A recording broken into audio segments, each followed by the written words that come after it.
CO Devendra Mishra को जाल में फंसाया गया। विनय तिवारी जो चाहता था वो करने के लिए उसने किस तरह से षड्यंत्र रचा, किस तरह से 8 पुलिसकर्मियों को उसने खतरे में डाल दिया। विकास दुबे से न जाने कैसा उसका कनेक्शन था, किस तरह की मजबूरी थी, लेकिन वो एक साथ दोनों कांटे अपने रास्ते से साफ करना चाहता था और इसलिए उसने प्लान तैयार किया और किस तरह से उसने सब कुछ मोहरे अपने हिसाब से सेट किए। ये ऑडियो अब काफी हद तक उस बात को साफ कर रहा है।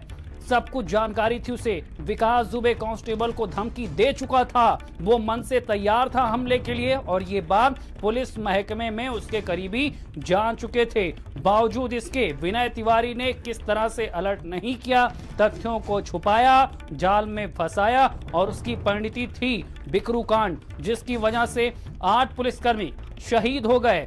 और अभी भी कई ऐसे राज हैं जो बता रहे हैं कि किस तरह से पुलिस में ही पुलिस के दुश्मन मौजूद थे और बिकरू कांड की पटकथा लिखी गई।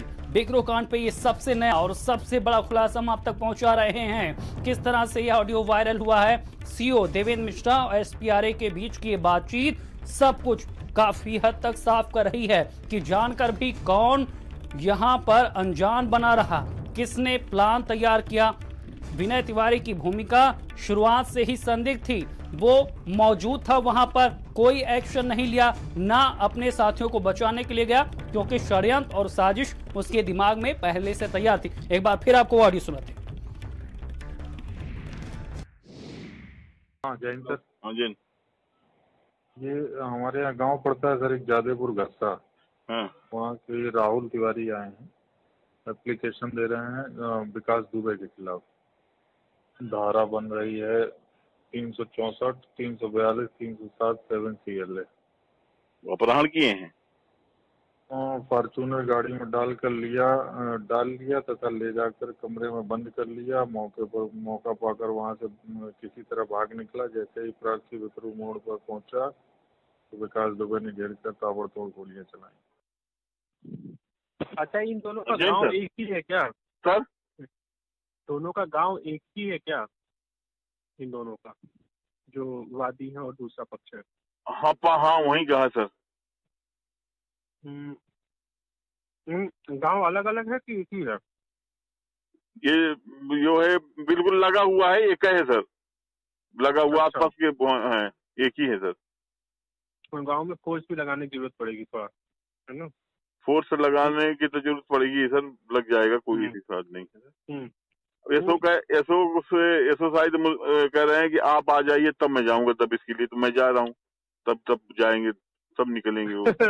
अरे परेशान मत होइए, बस बहुत जल्दी जो है ना जी सर। इनका सबको वारंट है। पहले तो लिस्ट तैयार कर रहा हूँ ना कि जो कर रहे हैं, कप्तान साहब ने कहा होगा इनसे कि गिरफ्तार करिए, तो अभी जो है तो मुझसे कह रहा है कि आप आइए, जब तक आप नहीं आएंगे तब तक मैं नहीं जाऊंगा। मैं कहा ठीक है मैं आ रहा हूँ, कोई बात नहीं। तो अब उसमें आप दिमाग से करिएगा, तो एक बार नहीं 2-3 साल कोशिश लीजिए, दबाने का अच्छा मौका है इसको, है ना? अब हम बताएंगे सर इनकी ये पैर। आप आइए, ऐसा ना अभी एक गस्टेड ऑफिसर साथ बैठक करेंगे, है ना? जी सर जी। तो अच्छे लोगों को कहीं से ले आया जाएगा, है ना? नहीं, इनके बारे में हम बताएंगे सर। ये जब उनके पैर छुएंगे तो क्या होगा, ये पैर छूता है उसके। अच्छा। हाँ, ये उसके पैर छूता है। तो एक बार मैंने कहा कि इससे संबंध करोगे तो मर्डर करा दोगे तो चार। बोले साहब अपराधी ही को तो सूचना देगा। मैंने कहा अच्छा ठीक है। तो पहले हाँ, अपराधी जो है अपराधी की सूचना देगा। उसने मुझसे कहा कि 1 लाख कहीं नामिया।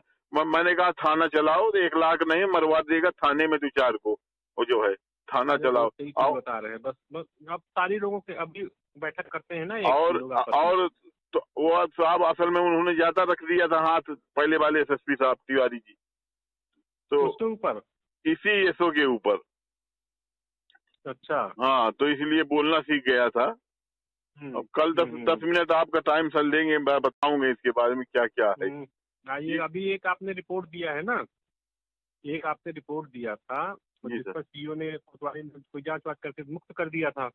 हाँ, मुक्त कर दिया इसको, तो मैंने कल ही कहा है। नहीं सब ने, अरे वो न जाने क्या क्या मुक्त किया सर। मैं कल 10 मिनट का आपका टाइम लूंगा सर, बस। कई बजे सर पहुंचेंगे ऑफिस? ऑफिस 11 बजे पहुंचेंगे। मैं इसके बारे में पूरी वो करूंगा। ये 1.5 लाख रुपए लेकर के जुआ कराता था, हर महीना जुआ कराते। इसको मैंने मना किया कि देखो जुआ मत कराओ। SSP साहब बोले मैं CEO को खा जाऊंगा अगर जो जुआ होता। तो मैंने कहा ठीक है सर। मैंने इसको लिखा पढ़ी में सूचना दिया, लिखा पढ़ी में आपके क्षेत्र में जुआ है, आपकी मिली भगत है, इसको बंद करा दीजिए। इसने नहीं बंद कराया। फिर मैंने ठीक 20 दिन बाद बाहर का फोर्स लेकर के मैंने खुद पकड़ा जुआ उसको, और जुआ SSP साहब बोले तुरंत रिपोर्ट दो, अभी रिपोर्ट दो, इसी समय रिपोर्ट दो, मैं इसको सस्पेंड कर रहा हूँ।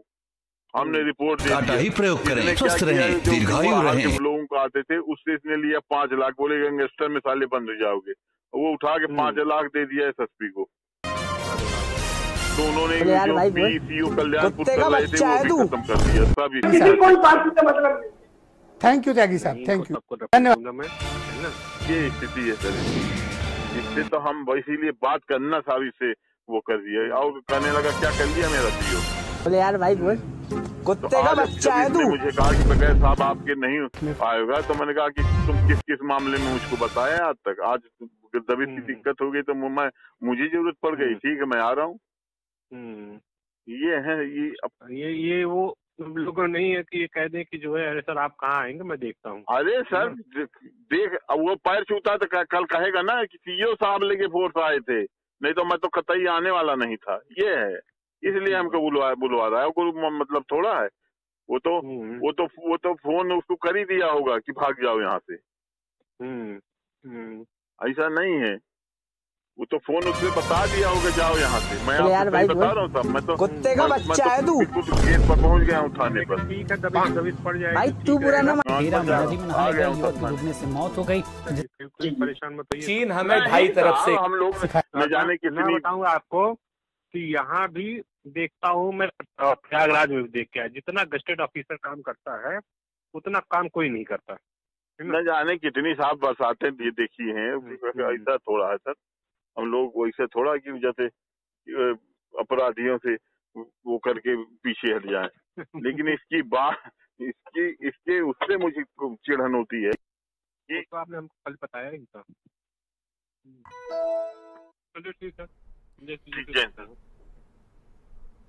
और इसी खबर पर ज्यादा जानकारी के साथ सीधे कानपुर से हमारे साथ संवाददाता अवनीश दीक्षित हमारे साथ जुड़ गए हैं। अवनीश, अगर इस ऑडियो को पूरा सुना जाए तो पीड़ा भी झलक रही है, किस तरह से खाकी और अपराधी का गठजोड़ था वो भी साफ हो रहा, और साथ ही साजिश भी अब सब साफ हो गई है। देखिए, ये पूरे घटनाक्रम की जो शुरुआत है विनय तिवारी के का नकारापन की चलते हुई, वरना इतनी बड़ी घटना न होती। विनय तिवारी शुरू से ही अपनी पोस्टिंग के समय से अधिकारियों को धोखे में रखने का काम किया, और उसके खिलाफ कई जांचें भी शुरू हो चुकी थी और चल भी रही थी।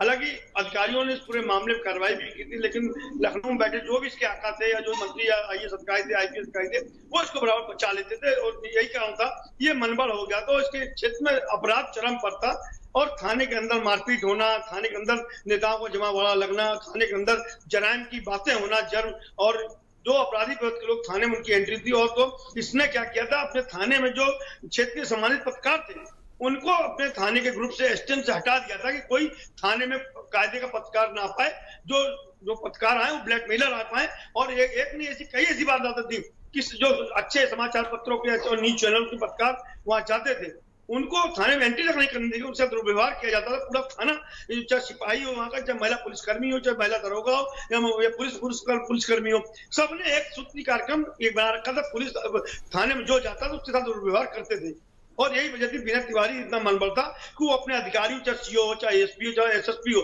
किसी को कुछ नहीं समझता था।